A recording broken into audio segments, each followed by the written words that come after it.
इंतजार की घड़ियां खत्म। पाकिस्तान तैयार हो। जहां तक आवाज जारी है, मोबाइल फोन की लाइट्स ऑन कर लीजिए, क्योंकि आज जो कप्तान का इस्तकबाल होगा, दुनिया देखेगी कि पाकिस्तानी कौम अपने उस दलेर लीडर के साथ खड़ी है जो तमाम आलमी साजिशों का मुकाबला कर रहा है, जो इन लुटेरों का, इन चोरों का, इन डाकों का डट के मुकाबला कर रहा है, अपने लिए नहीं, अपनी कौम के लिए। हमें फख्र है इमरान खान साहब आप पर कि आप इस मुल्क के लिए डट के खड़े हैं। मर्दे बोरान इमरान खान मेरे साथ मिलके मैं यहां से बुलाऊंगा और आप वहां से रिपीट करेंगे। एक ऐसा लीडर जिसने पाकिस्तान की खुददारी को बहाल किया। शायर ने कहा कि अर्श वाले मेरी तौकीर सलामत रखना, फर्श के सारे खुदाओं से उलझ बैठा हूं। पाकिस्तान मेरे साथ मिलके, पाकिस्तान की आन है आप, पाकिस्तान की जान है आप, पाकिस्तान की आन है आप, पाकिस्तान की शान है आप, पाकिस्तान के कप्तान हैं आप, ऑपोजिशन के लिए तूफान है आप, पाकिस्तान के खान हैं आप, वजीर आजम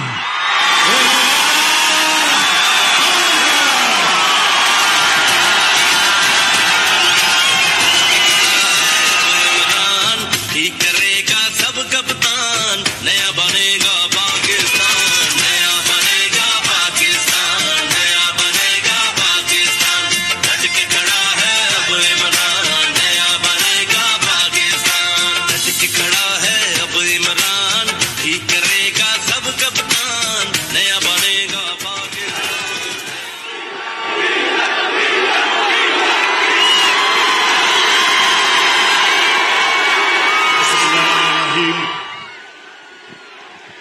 इय्याका नअबुदु व इय्याका नस्तईन।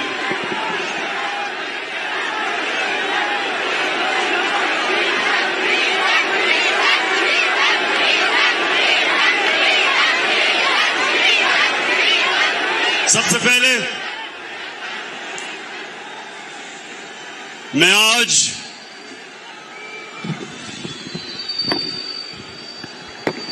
अपनी कौम का शुक्रिया अदा करता हूं।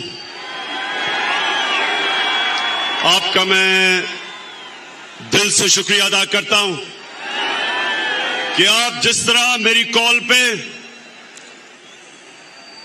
हर पाकिस्तान के कोने से आज यहां आए, मेरा दिल से मैं आपकी अप्रिसिएशन और शुक्रिया अदा करता हूं। बहुत बहुत शुक्रिया आपका। मैं अपनी टीम जो ऊपर बैठी है, मेंबर्स पार्लियामेंट, मैं आज इस स्टेज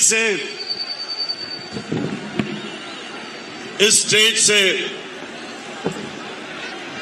आपको खराज तहसीन पेश करता हूं कि मुझे पता है कि जिस तरह की आपको लालच दी गई, पैसे ऑफर किए आपको, जिस तरह हर किस्म की आपके ज़मीर को खरीदने की कोशिश की गई, मैं आज आपको खराज तहसीन पेश करता हूं कि माशाअल्लाह आपने मुझे खुश किया। मुझे फख्र है आपके ऊपर।